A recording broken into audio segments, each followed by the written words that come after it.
Since the dawn of human time, having a wide, strong-appearing physique made you more respected by your peers and more desired by women. And nothing has changed since, so I just don't want to waste your time and let's get on to. Here is every single thing I know about growing a pair of huge ass shoulders to look like Derek from moreplatesmoredates.com.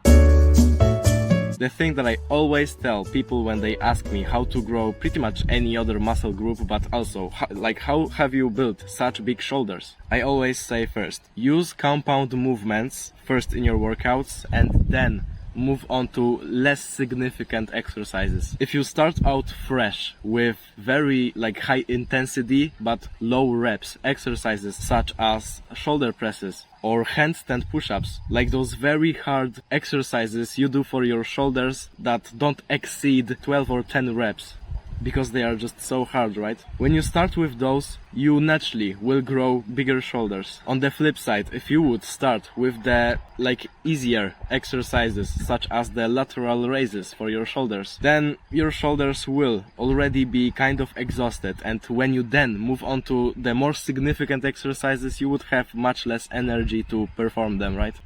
So yeah, first start with the compound exercises. I always like to structure my workout with the first two exercises being compound big movements such as some bench presses, shoulder presses, squats, deadlifts, exercises that use a bunch of different muscle groups at a time, right? Rows and stuff. But for shoulders, shoulder presses or handstand push-ups. Obviously supported by a wall because I'm not a calisthenic athlete, and if I would try to do a handstand push-up without any support, then I would most probably die on the spot. So first 2 or maybe 3 big compound exercises and then move on to easier exercises. The second thing that I always tell people is to make sure you're putting on healthy weight. If you're going on a bulk and you just eat whatever the fuck you want to gain as much weight as possible, even some fat, mostly it will be fat if you eat like shit, it's not even good for you, bro. I know that you want to become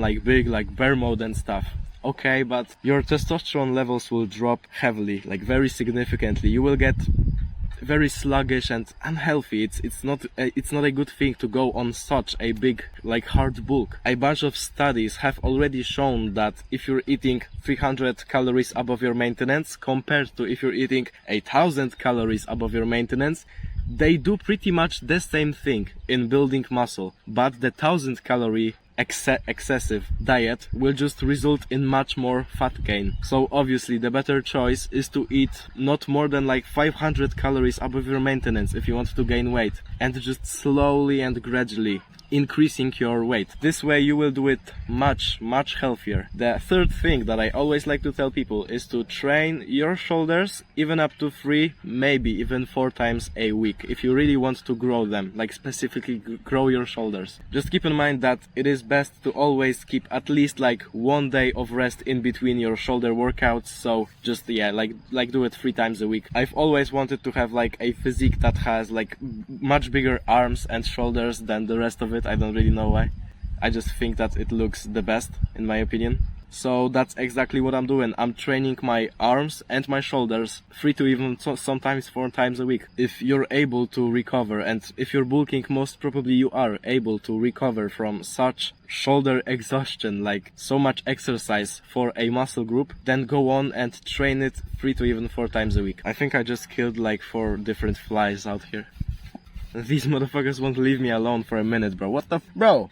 Tip number 4 is don't rush with your reps and sets. If you're watching this, there's a high chance that you already know what mind-muscle connection is. But for anyone that has been living under a rock, mind-muscle connection is basically you constantly thinking of your muscle, constantly thinking about squeezing the muscle and stuff whenever you're working it out. So when I'm doing bicep curls, I always focus specifically on the biceps to get the most out of each rep. The rule that I always like to follow is 1 second up and 2 or 3 seconds down, right? And it goes like that with any exercise, even stuff like squats. You go 1 second up, explosive up, and 2 to 3 seconds down slowly. Tip number 5 is kind of what I said earlier, but let's go more in depth, right? Use high weight with low reps for compound movements. So for stuff like shoulder presses, don't exceed 12 reps. Do like 10 or 8. But use low weight and high reps on isolation movements. Muscles like shoulders or calves were shown that they grew the most and you get the most bang for your buck when you're doing high reps but with pretty low weight. So for the compounds, don't go over like 12 reps, but for the little exercises, do even up to 30 reps a set. That's what I do for my shoulders. And yeah, I hope that you will build a big pair of shoulders from watching this video. Stay abnormal, bro.